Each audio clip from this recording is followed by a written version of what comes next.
Sermón del Santo Cura de Ars, sobre las verdades eternas.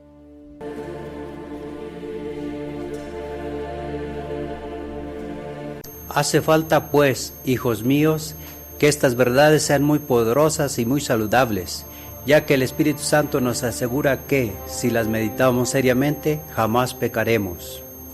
Esto no es muy difícil de comprender. En efecto, hijos míos, ¿quién es el que podría aferrarse a los bienes de este mundo pensando que dentro de poco no estará más allí? Que desde Adán hasta el presente nadie se llevó nada y ¿él hará lo mismo? ¿Quién es el que podría ocuparse tanto de cosas terrenas si está bien persuadido que el tiempo que pasó sobre la tierra le es dado solo para trabajar en ganar el cielo? ¿Quién es el que querría grabar en su cabeza, todavía mejor en su corazón, que la vida de un cristiano debe ser solo una vida de lágrimas y de penitencia? ¿Y todavía podría entregarse a los placeres y a las locas alegrías del mundo? ¿Quién es el que, estando bien convencido que puede morir en cualquier momento, no estaría siempre preparado? Pero me dirán, ¿por qué es pues que estas verdades que convirtieron a tantos pecadores hacen tan poca impresión sobre nosotros? Por desgracia, hijos míos, es que no las meditamos seriamente, es que nuestro corazón está siendo ocupado por objetos sensibles que pueden satisfacer sus inclinaciones, es que nuestro espíritu está lleno solo por asuntos temporales. Perdemos de vista estas grandes verdades que únicamente deberían hacer toda nuestra ocupación en este mundo. Si ustedes me preguntan por qué el Espíritu Santo nos recomienda tanto jamás perderlas de vista, he aquí la razón.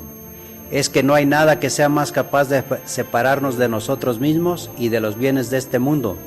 Nada tan poderoso para hacernos soportar las miserias de la vida en espíritu de penitencia. Y, si lo digo mejor, es que estas verdades nos hacen desprendernos de todas las cosas creadas para centrarnos únicamente en Dios. Ah, hijos míos, jamás olvidemos estas grandes verdades, a saber, que nuestra vida es solo un sueño, que la muerte nos persigue bien cerca y que pronto nos alcanzará, que un día seremos juzgados muy rigurosamente y que después de este juicio nuestra suerte será fijada para siempre. Vean, hijos míos, cuánto desea Jesucristo salvarnos. Ora se nos presenta como un pobre niño en el pesebre, acostado sobre un puñado de paja que riega con sus lágrimas. Ora como un criminal, atado, agarrotado, coronado de espinas, flagelado, caído bajo el peso de su cruz. Por fin muere en los suplicios por el amor de nosotros. Si esto no es capaz de conmovernos, de atraernos a Él, nos hace anunciar que vendrá un día, revestido de todo el poder de su gloria y de la majestad de su Padre, para juzgarnos sin gracia y sin misericordia, donde descubrirá en presencia de todo el universo el bien y el mal que habremos hecho durante cada instante de nuestra vida. Díganme, hijos míos, si pensamos bien en todo esto, ¿haría falta más para hacernos vivir y morir como santos? Pero Jesucristo, para hacernos entender lo que debemos hacer para ir al cielo, nos dice en el Evangelio que la gente del mundo lleva una vida totalmente opuesta a la de los que le pertenecen de veras. Los buenos cristianos, nos dice, hacen consistir su felicidad en las lágrimas, la penitencia y el desprecio, pero la gente del mundo hace consistir su felicidad en el placer, la alegría y los honores de la tierra, y rehuyen todo el resto. De tal manera, nos dice Jesucristo, que su vida es totalmente opuesta una a la otra y que jamás estarán de acuerdo en su manera de actuar y de pensar, lo cual es bastante fácil de comprender. Yo digo que hay 4 cosas que hacen la felicidad de un buen cristiano. Estas son la brevedad de la vida, el pensamiento de la muerte, el juicio y la eternidad. Y vemos que estas 4 mismas cosas son la desesperación de un mal cristiano, es decir, de una persona que olvida sus últimos fines para ocuparse solo de cosas presentes. Digo pues, primero, que la brevedad de la vida consuela a un buen cristiano en lo que se representa como sus dolores, sus penas, sus persecuciones. Sus tentaciones, su separación de su Dios no serán largas. Qué alegría para nosotros, hijos míos, cuando pensamos que dejaremos dentro de poco este mundo donde estamos expuestos tanto a ofender al buen Dios, que es un Salvador tan caritativo, que sufrió tanto por nosotros. Ah, hijos míos, con este pensamiento, ¿podríamos aferrarnos a la vida que está repleta de tantas miserias? Segundo, el pensamiento de la muerte. Noticia feliz, exclamó San Jerónimo, cuando vinieron a anunciarle que iba a morir. Noticia feliz que va a reunirme con mi Dios para siempre. Y en efecto, hijos míos, ya que la muerte es el instrumento del que el buen Dios se sirve para liberarnos. Tercero, digo que el juicio, muy lejos de arrojar al cristiano en la desesperación, solo le consuela. Va a encontrar no a un juez severo, sino a su Padre y su Salvador. Sí, su Padre, que lo espera para abrirle las entrañas de su misericordia, con el fin de recibirle en su pecho paternal. Su Salvador, que va a manifestar en presencia de todo el universo todas sus lágrimas, sus penitencias y todas las buenas obras que hizo durante cada día de su vida. Cuarto, el pensamiento de la eternidad lo colma en su alegría. Si su felicidad es infinita en sus dulzuras y sus grandezas, la eternidad le asegura que jamás acabará. Este pensamiento, hijos míos, debe animarnos a servir bien al buen Dios y a soportar con paciencia todas las miserias de la vida, ya que, una vez en el cielo, jamás saldremos de ahí. Ah, hijos míos, todas las miserias de este mundo pasan, todo esto dura solo un momento, mientras que la recompensa durará por siempre. Coraje, nos dice San Pablo, enseguida estaremos al final del camino. Pero para un cristiano, hijos míos, que perdió de vista el pensamiento de sus últimos fines, no será igual.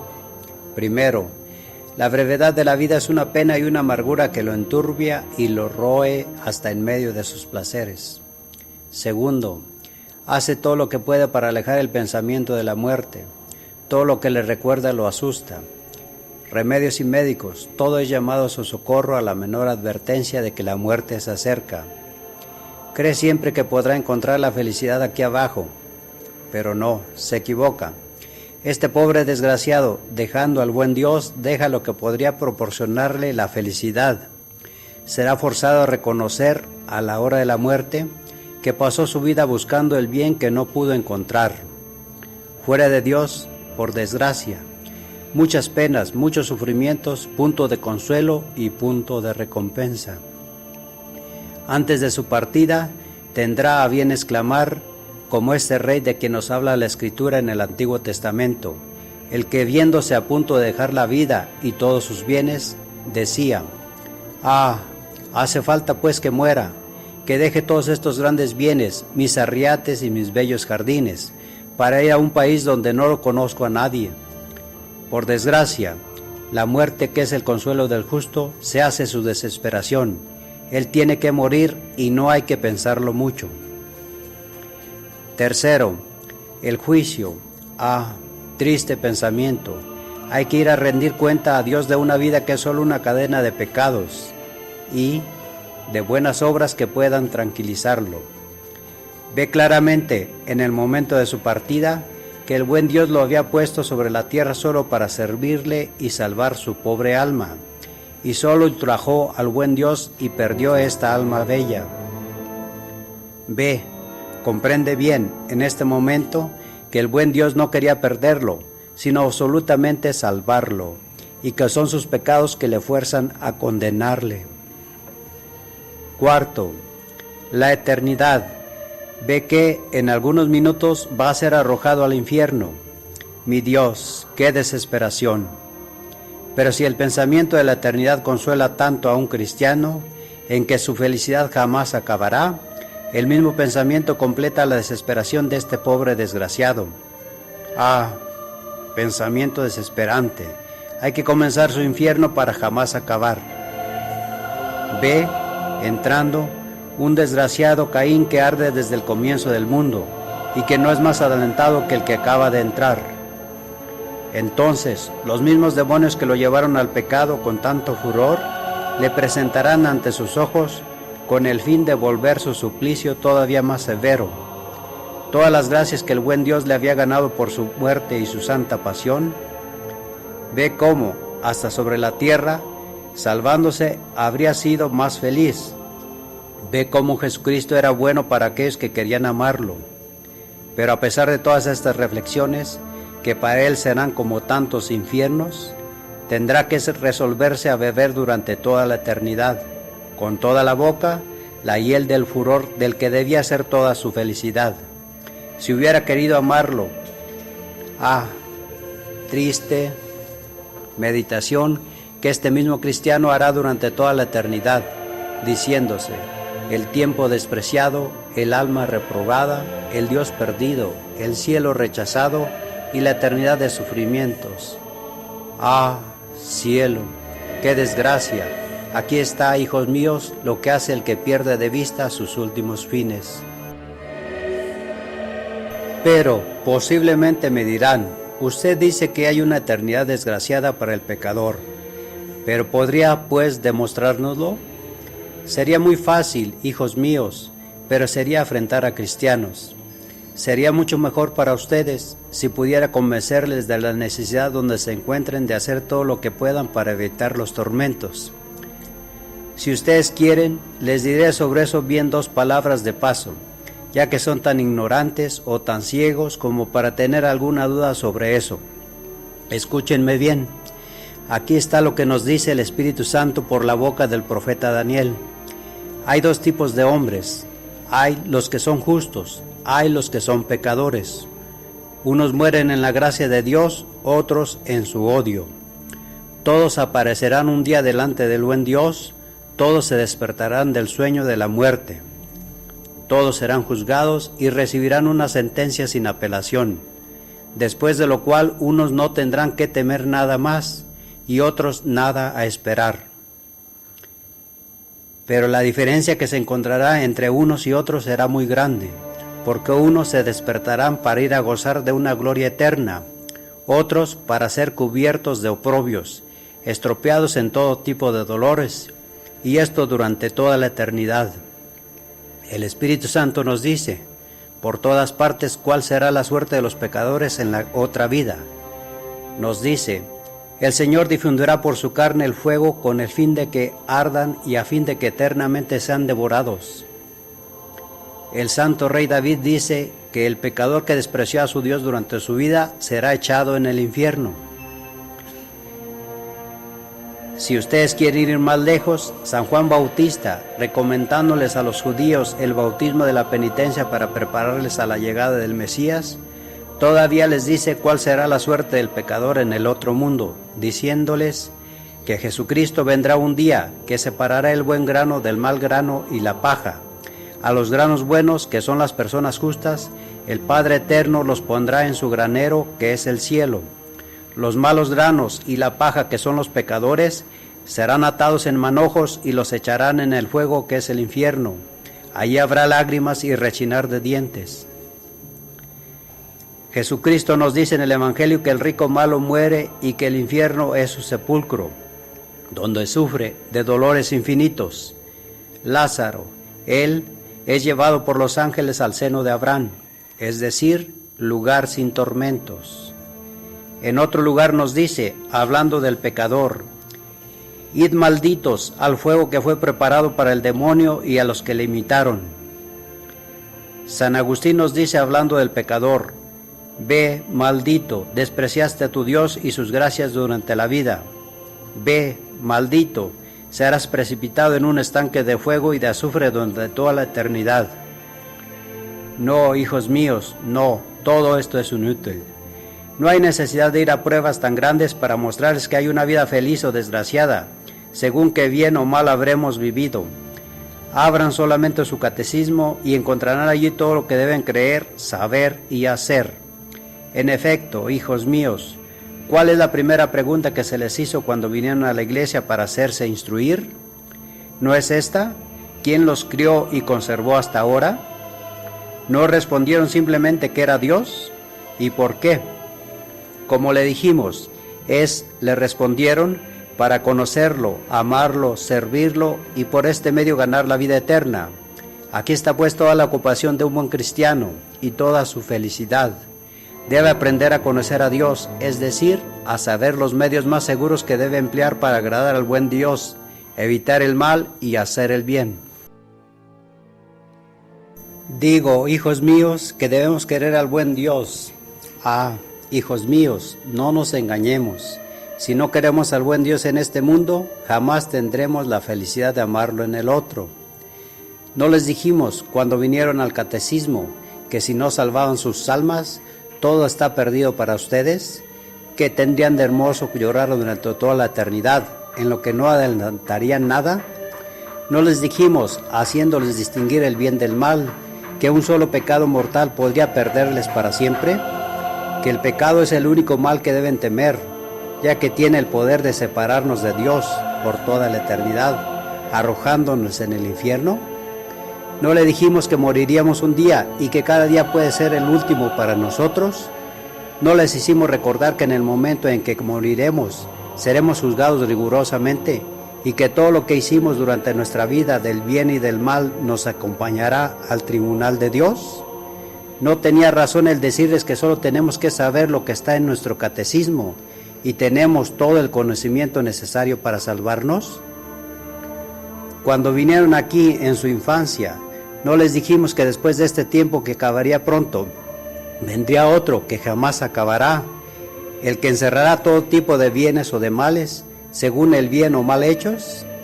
Díganme, hijos míos, si todas estas verdades fueron grabadas en nuestros corazones, ¿podríamos vivir sin querer al buen Dios y sin hacer todo lo que depende de nosotros para evitar todas estas desgracias?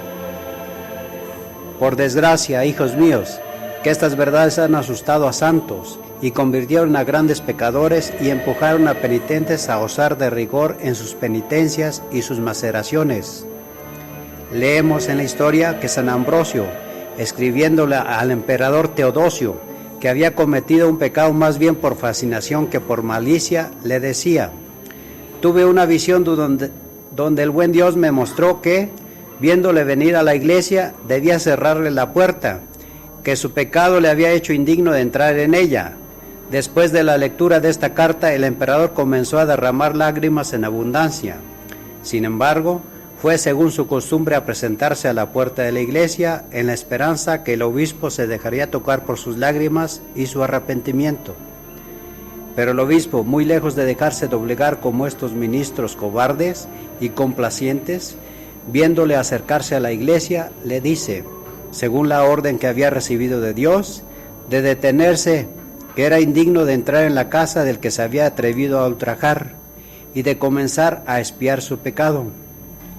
Es verdad, le dice el emperador, que soy pecador e indigno de entrar en el templo del Señor, pero el buen Dios ve mi arrepentimiento.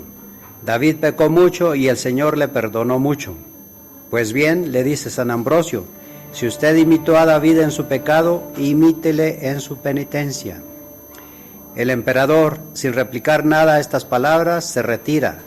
Las lágrimas fluyen de sus ojos, su corazón se rompe de dolor, arranca sus vestidos reales, toma ropa pobre y desgarrada y se echa la cara contra la tierra, se entrega a toda la amargura del dolor. Hace resonar su palacio con los gritos más desgarradores. Sus súbditos, al verlo en una desolación tan grande, no tienen el coraje de verlo, ni de decirle la menor cosa para consolarle. Se contentan con mezclar sus lágrimas con las de su maestro. Su palacio es convertido en un lugar de duelo, de lágrimas y de penitencias. No se contentó con confesar su pecado en el tribunal de la penitencia, lo reconocía públicamente con el fin de que esta humillación atrajera sobre él las misericordias de Dios. Estaba inconsolable de ver que sus súbditos iban a la iglesia y que él mismo era privado. Si se le permitía asistir a una oración pública, aparecía de la manera más humillante. No era de pie ni de rodillas como los otros, sino la cara prosternada contra la tierra que mojaba con sus lágrimas. Se arrancaba los cabellos para mostrar la grandeza de su dolor. Tomaba piedras con las cuales se magullaba el pecho, gritando misericordia. Conservó toda su vida la memoria de su pecado. Sus ojos derramaban lágrimas continuamente. Pero si me preguntan, ¿cuál fue la causa de tanta lágrima, un dolor tan grande y una penitencia tan extraordinaria? Ay, hijos míos, fue el único pensamiento que un día Dios los citaría con su pecado, delante de su tribunal, donde sería juzgado sin misericordia. Por desgracia, hijos míos, si estas grandes verdades fueron bien grabadas en nuestros corazones, ¿podríamos vivir sin trabajar continuamente en apaciguar la justicia de Dios a quien nuestros pecados irritaron?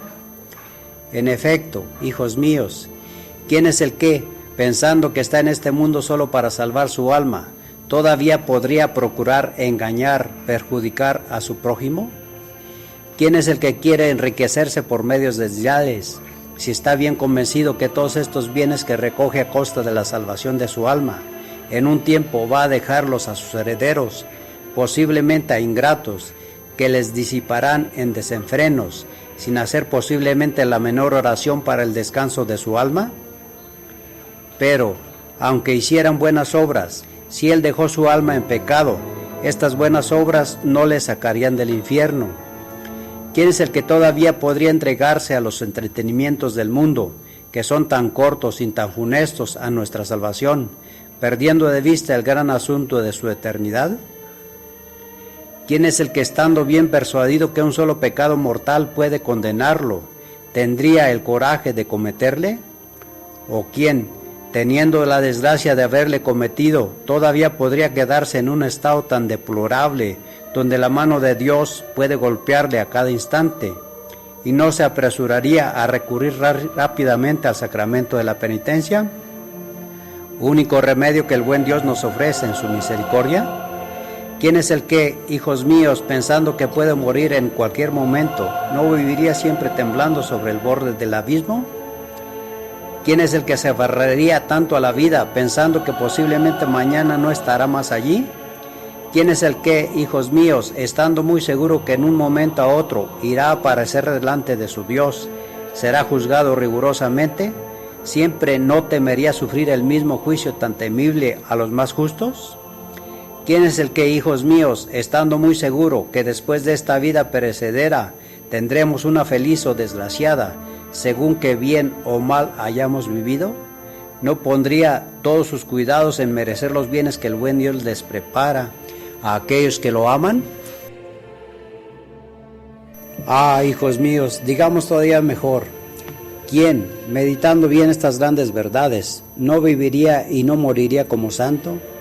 Oh mi alma, exclamaba un santo penitente, acuérdate de tus pecados y de estas grandes verdades.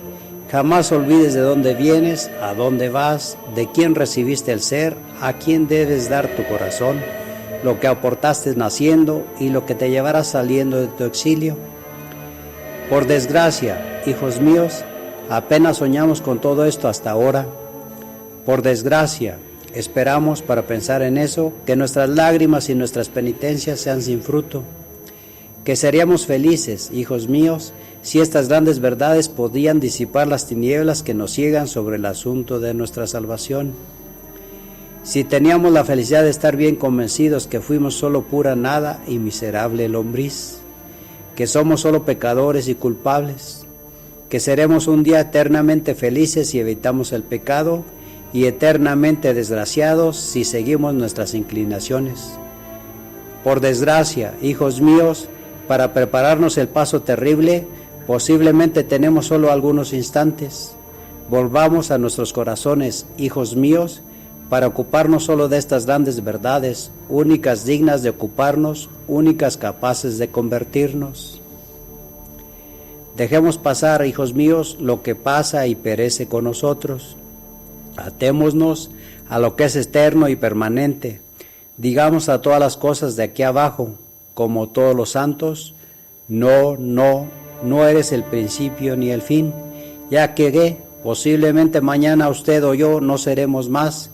Déjeme aprovechar el poco tiempo que me queda para probar si el buen Dios va a querer perdonarme. No quiero vivir más que para Dios, despreciando los bienes perecederos. Que los santos comprendieron bien estas grandes verdades y podemos decir que lo hicieron toda su ocupación.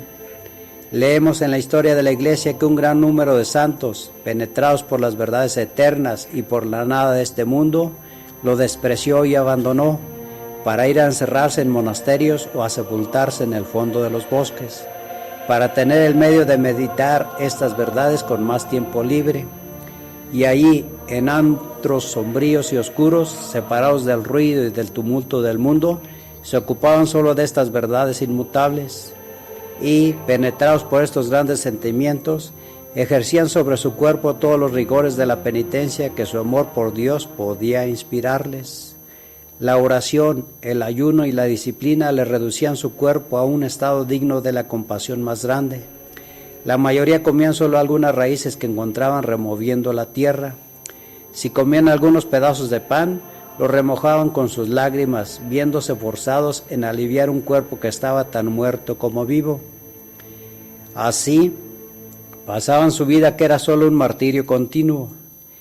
Y cuando después de 20, 30, 40 u 80 años de penitencia llegaban al fin de su vida, todavía totalmente asustados, exclamaban unos a otros temblando: ¿Piensan mis amigos que Dios todavía tendrá lástima de nuestras almas y que se dejará doblegar? ¿Que todavía quiera concedernos el perdón de nuestros pecados? ¿Piensan que todavía podremos encontrar la gracia delante de ese juez que entonces estará sin misericordia? Ah, ¿quién rezará por nosotros para suavizar la severidad de nuestro juez?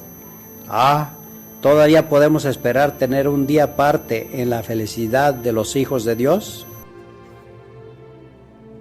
Sí, hijos míos, vemos que los santos penitentes, después de haber tenido la felicidad de conocer lo que es el pecado, y cuánto el buen Dios lo castiga rigurosamente en la otra vida, no ponían límites en sus penitencias. San Jerónimo nos informa que una dama romana, habiendo dejado a su marido a causa de los vicios a los cuales se entregaba, creyó que estando separada por las leyes, podía sin pecado volver a casarse legítimamente. San Jerónimo nos dice que habiéndole hecho conocer su pecado, fue penetrada por un dolor muy grande, cubierta de tal confusión, que dejó en el acto sus vestidos del mundo y se revistió de un saco, los cabellos dispersos, la cara manchada, las manos totalmente sucias, la cabeza cubierta de ceniza y de polvo, los vestidos totalmente desgarrados, la boca cerrada. En este triste estado va a echarse a los pies del Santo Padre. El Santo Padre y todos aquellos que fueron testigos de ese espectáculo parecían no poder vivir más viendo el estado donde esta dama romana se había puesto por una falta de ignorancia. Roma, dice este padre, hacía resonar su recinto de los gritos más desgarradores y parecía querer compartir los dolores de esta gran penitente. Reconocía públicamente su pecado y siempre con torrentes de lágrimas. Llevó sus vestidos de penitencia toda su vida. Su dolor, su penitencia la siguieron hasta la tumba. No contenta de todo esto, vendió todos sus bienes, que eran inmensos, con el fin de vivir y de morir en la pobreza más grande. Pero ustedes preguntan cuál fue la causa de todo esto. Por desgracia, el solo pensamiento que un día sería convocada para ir a parecer con su pecado delante del tribunal de Jesucristo. Pedía gracia a Dios de prolongar su vida en algunos días, para que ella tuviera tiempo de hacer penitencia. Por desgracia, exclamaba a cada instante, hace falta que vaya a aparecer delante del buen Dios. ¿Qué voy a hacer si mi pecado no es borrado por mis lágrimas y mi penitencia? Oh penitencia feliz, oh lágrimas saludables, vengan a mi socorro, son las únicas a las que quiero por compañeras durante todos los días de mi vida. Por desgracia, hijos míos, nos dice el gran santo Juan Clímaco, si el pensamiento de la eternidad llevó a tantos santos a hacer penitencias tan extraordinarias, ¿cuál será pues nuestra suerte que somos tan pecadores y, cuestión de penitencia? Mi Dios, que su justicia será terrible para esos pobres pecadores que no tendrán nada sobre qué apoyarse. Ah, mis amigos, nos dice, vi penitentes en un lugar que no se puede ver ni hasta pensar en eso sin derramar lágrimas. En un lugar, digo, privado de todo socorro humano, de toda consolación humana, era solo oscuridad. ¡Qué hedor, qué suciedad! Todo allí era tan horrible como no podíamos verlo sin llorar de compasión. Esos ilustres y santos penitentes no veían en ese lugar fuego ni vino, solamente algunas raíces y algunos pedazos de pan duro y negro que riegan sus lágrimas. Cuando llegué, nos dice San Juan Clímaco, en ese lugar de penitencia que se nombraba con razón muy justa la estancia de llantos y de lágrimas, verdaderamente vi, si me atrevo a decir, lo que el ojo del que descuida su salvación jamás vio, y lo que la oreja del que es perezoso en sus deberes jamás oyó, y lo que el corazón del que marcha vilmente por el camino de la virtud jamás pudo comprender. Porque les aseguro que vi acciones y oí palabras capaces de cesar la cólera de Dios. Unos pasaban las noches enteras parados sobre la punta de sus pies, y eso en el rigor del invierno, y cuando su pobre cuerpo caía de cansancio y de debilidad, ¡ah, maldito!, se decían ellos mismos, ya que tuviste la desgracia de ultrajar tanto al buen Dios, hace falta que sufras o en este mundo o en el otro. Escoge el partido que quieres tomar.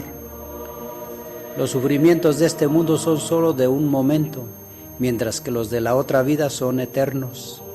Vi a otros que, los ojos siempre elevados hacia el cielo, lanzaban los gritos más desgarradores pidiendo misericordia. Otros, los que se hacían atar las manos hasta los dedos, durante su oración, como criminales que se creen indignos de fijar el cielo. Fueron tanto penetrados por su miseria y por su nada, que no sabían por dónde comenzar sus oraciones. Se le ofrecían a Dios como víctimas preparadas a ser inmoladas. Veíamos otros, revestidos de un saco, cubiertos de ceniza, tendidos sobre el suelo, golpearse la frente contra las piedras. Otros que lloraban con tantas lágrimas que formaban charcos. Los vi quienes estaban tan cubiertos de úlceras que salía una infección capaz de matar a los que estaban cerca de ellos. Tenían tan poco cuidado de ellos, ya que su cuerpo se parecía a una brazada de huesos cubiertos de piel. De cualquier lado que se volteara, oíamos solo gritos y sollozos que nos desgarraban las entrañas y hacían fluir nuestras lágrimas. Sus gritos más ordinarios eran estos: ¡ah, desgracia a nosotros que pecamos! Unos llevaban su rigor tan lejos que bebían agua solo para no morir. Otros, cuando ponían algún pedazo de pan en su boca, lo rechazaban enseguida diciendo que eran indignos de comer el pan de los hijos de Dios, después de haberle ultrajado tanto. Tenían siempre la imagen de la muerte presente a su espíritu y delante de los ojos. Se decían unos a otros: por desgracia, mis amigos, ¿qué vamos a hacernos? ¿Creen que avanzamos un poco en el camino de la penitencia? ¡Ah, que nuestras heridas son profundas, nuestras deudas son grandes! ¿Qué haremos para pagarlas? Hagamos, se decían, como los ninivitas. Por desgracia, ¿qué sabemos si el buen Dios todavía no tiene piedad de nosotros? Hagamos todo lo que podamos para probar si el Señor todavía quiere dejarse tocar. Corramos por la vía de la penitencia, sin ahorrar a estos cuerpos de pecado que son solo un abismo de corrupción. Matemos este cuerpo maldito, como quiso matar nuestras pobres almas. Era su lenguaje ordinario.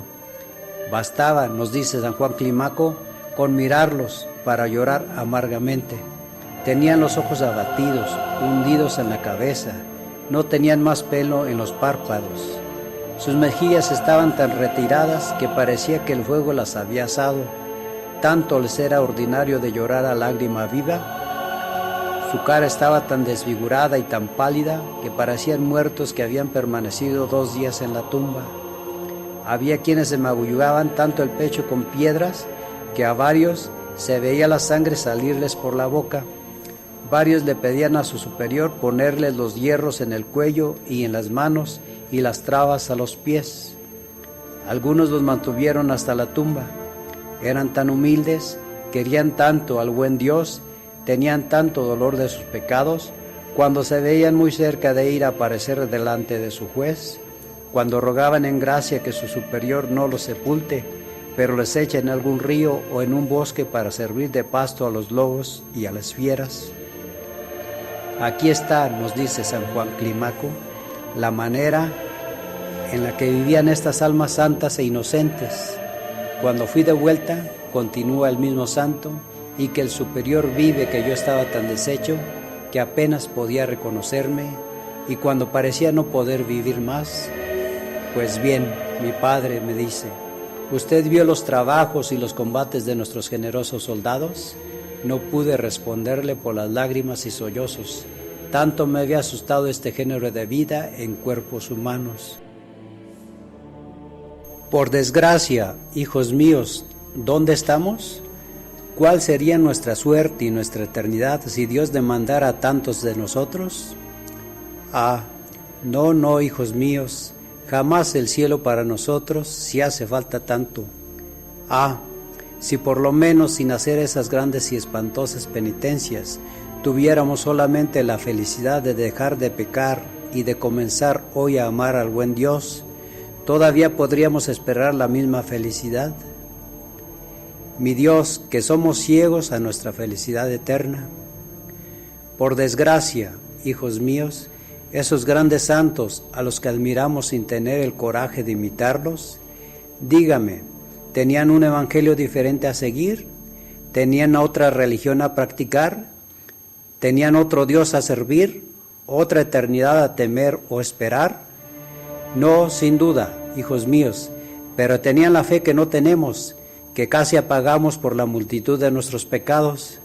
El caso es que pensaban seriamente en la salvación de su pobre alma, mientras que nosotros la dejamos a un lado, esta pobre alma que es tan pobre y que costó tanto a Jesucristo y que nos es indiferente salvar o condenar.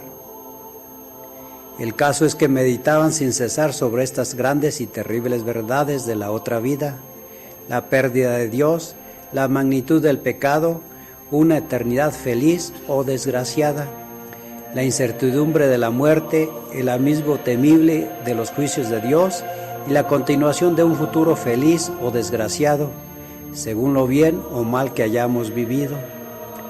Mientras que nosotros hasta no pensamos en eso, estando ocupados solo por cosas de este mundo, dejamos nuestra alma y el cielo de lado. En una palabra, el caso es que lo vivían penitentes y los santos, mientras que vivimos en las cosas mundanas, en el pecado y los placeres del mundo. Y, cuestión de penitencia. Oh ceguera del hombre, que eres grande, ¿quién jamás podrá comprenderte? Estar en este mundo solo para amar al buen Dios y salvar nuestra alma, y vivir solo para ofenderlo y hacer nuestra alma desgraciada para la eternidad. En efecto, hijos míos, ¿cuál ha sido nuestra vida hasta ahora? ¿En qué pensamos desde que estamos sobre la tierra? ¿A quién dimos nuestro corazón? ¿Qué hicimos para Dios? ¿Nuestro primer y último fin? ¿Cuál celo, cuál ardor tuvimos para la gloria de Dios y la salvación de nuestra pobre alma, que costó tantos sufrimientos a Jesucristo? ¿Cuántos, al contrario, no tenemos reproches que hacernos? Por desgracia, muy lejos de haber empleado toda nuestra vida para procurar la gloria de Dios y para asegurarnos la felicidad eterna, posiblemente ni siquiera pensamos en eso un solo día, como un cristiano debe hacerlo toda su vida. Ingratos, ¿es para esto que el buen Dios nos creó y puso sobre la tierra? ¿No al contrario para ocuparnos solo de Él y dedicarle todos los latidos de nuestro corazón? Deberíamos vivir solo para Él y posiblemente nosotros todavía no vivimos un solo día para que podamos decir ser todo para Él y para Él solo. Por desgracia, hijos míos, pronto deberemos ir a darle cuenta de todas nuestras acciones. ¿Qué tendremos que presentarle? ¿Qué tendremos que responder a sus interrogaciones? Cuando nos mostrará, de un lado, todas las gracias que nos concedió durante toda nuestra vida, y del otro, el poco provecho o más bien el desprecio que le hicimos? Es muy posible que, teniendo entre las manos tantas gracias tan preciosas, seamos todavía tan tibios, tan cobardes y tan lánguidos en el servicio de Dios? Ah, hijos míos, si idólatras y paganos hubieran recibido tantas gracias como nosotros, ¿no se habrían hecho grandes santos? ¿Cuántos, hijos míos, grandes pecadores, si hubieran sido colmados de tantos beneficios como nosotros, no habrían hecho penitencia, como los ninivitas bajo la ceniza y el cilicio? Recordemos, hijos míos, todo lo que el buen Dios ha hecho por nosotros desde que estamos en el mundo. ¿Cuántos murieron sin haber tenido la felicidad de recibir el santo bautismo? ¿Cuántos otros los que, después de un solo pecado mortal, han sufrido muerte súbita y cayeron en el infierno? Oh, cuántos peligros incluso corporales de los que Dios en su misericordia nos preservó, preferentemente a tantos otros que perecieron de manera extraordinaria. Y cuántas veces, después de haber tenido la desgracia de pecar, el buen Dios nos persiguió con remordimientos de conciencia, con buenos pensamientos. Cuántas instrucciones, cuántos buenos ejemplos que parecerían criticarnos nuestra indiferencia por nuestra salvación. Díganme, hijos míos, después de tantas muestras de la misericordia del buen Dios, ¿qué tendremos que responderle? ¿Cuándo nos pedirá cuenta del provecho que hicimos? Oh triste pensamiento, hijos míos, para un pecador que despreció todo y que no supo sacar provecho de nada. Pues bien, ingratos, va a decirnos Jesucristo, ¿que las virtudes que les pedí eran demasiado difíciles? ¿No podían practicarlas a sí mismo como tantas otras? ¿En qué estado aparecen ustedes delante de mí? ¿No sabían que un día vendría en que les pediría cuenta de todo lo que he hecho por ustedes? Pues bien, miserables, denme cuenta de todo lo que mi misericordia hizo por ustedes. Por desgracia, hijos míos, ¿cómo vamos a responder, o más bien, qué confusión para nosotros? Prevengamos, hijos míos, este momento tan desgraciado para el pecador, sacando provecho en lo sucesivo de las gracias que la bondad de Dios todavía quiere concedernos hoy. Digo hoy, ya que posiblemente mañana o el buen Dios nos habrá abandonado o no estaremos más en este mundo. ¿Saben, hijos míos, el lenguaje que vamos a tener en ese momento? Aquí está. Ah, digámonos, yo sabía muy bien que estaba sobre la tierra solo por poco tiempo, y sin embargo he vivido solo para el mundo. Al perder la vida eterna, sabía que en algunos años acabaría mi vida, y que 1000 años no habrían sido demasiado tiempo para prepararme este paso triste y terrible de este mundo a la eternidad, cuando podía entrar a cada instante. Y este poco tiempo lo empleé solo a los asuntos temporales, a los entretenimientos y a bagatelas. Aquí está este tiempo precioso que Dios me había dado solo para asegurarme una felicidad eterna. Va a desaparecer a mis ojos y la eternidad va a comenzar para no acabar jamás. ¿Será feliz o desgraciada? Por desgracia, ¿qué hice para merecerla feliz? Oh tiempo perdido, oh eternidad olvidada, oh error cruel, que eches de almas en el infierno. Oh ceguera del hombre, ¿quién podrá comprenderte? 4 días a pasar en este mundo y una eternidad entera en el otro. Y estos 4 días se hicieron toda mi ocupación, y para la eternidad hice todo lo que pude para borrarla de mi memoria. Oh mi Dios, ¿dónde está pues nuestra fe? ¿Dónde está nuestra razón para vivir como vivimos? ¿Qué debemos concluir de todo esto, hijos míos? Es que a pesar de que hayamos despreciado tantas gracias, si queremos sacar provecho de aquellas que el buen Dios quiere concedernos en su misericordia, no solamente podamos rescatar el tiempo pasado, sino que todavía podemos proporcionarnos una felicidad infinita en la otra vida. Si el buen Dios nos conservó la vida a pesar de tanto pecado, es solo porque quería difundir sobre nosotros la grandeza de sus misericordias. Cuanto más seamos pecadores, más desea nuestra salvación, con el fin de que seamos como instrumentos para publicar durante toda la eternidad la grandeza de sus misericordias sobre los pecadores. Sí, hijos míos, Él nos espera con los brazos abiertos.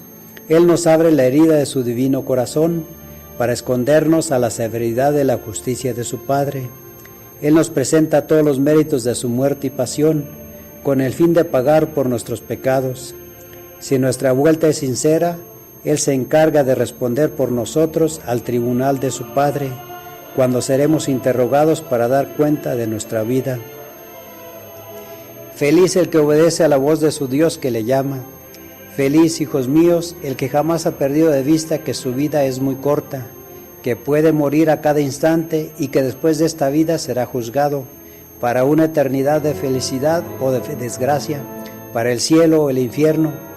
Oh mi Dios, si pensamos sin cesar en nuestros últimos fines, ¿podríamos vivir bien en el pecado? ¿Podríamos olvidar bien este venidero tiempo que, una vez comenzado, jamás acabará? Díganme, hijos míos, ¿creen en esta eternidad? Ustedes que posiblemente desde hace 10 o 20 años están en el odio de Dios. ¿Creen en la eternidad, hijos míos, ustedes que tienen el bien del prójimo? Oh, no. Si creían en eso, no podrían vivir como viven.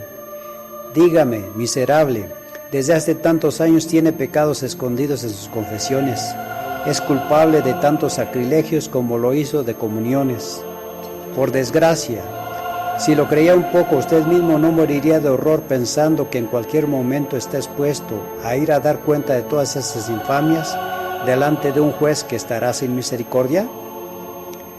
Sí, hijos míos, si teníamos la felicidad de meditar bien sobre lo que nos espera después de este mundo que es tan corto, nos sería imposible no trabajar toda nuestra vida temblando en el temor a no conseguir salvar nuestra pobre alma. Feliz, hijos míos, el que siempre esté preparado, es lo que les deseo.